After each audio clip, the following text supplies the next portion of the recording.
ঘরের আশেপাশে এই চারটি জিনিস থাকলে মা লক্ষ্মী কখনোই সেই ঘরে প্রবেশ করেন না, দরজা থেকেই তিনি ফিরে চলে যান।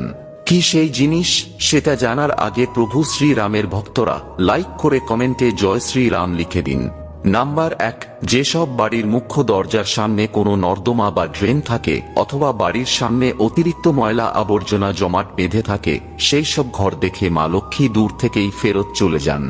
নাম্বার 2, বাস্তুশাস্ত্র মতে ঘরের আশেপাশে মাছ, মাংস ও ডিমের দোকান থাকা উচিত নয়, কারণ এইসব ঘর থেকে মা লক্ষ্মী সর্বদাই দূরে থাকেন।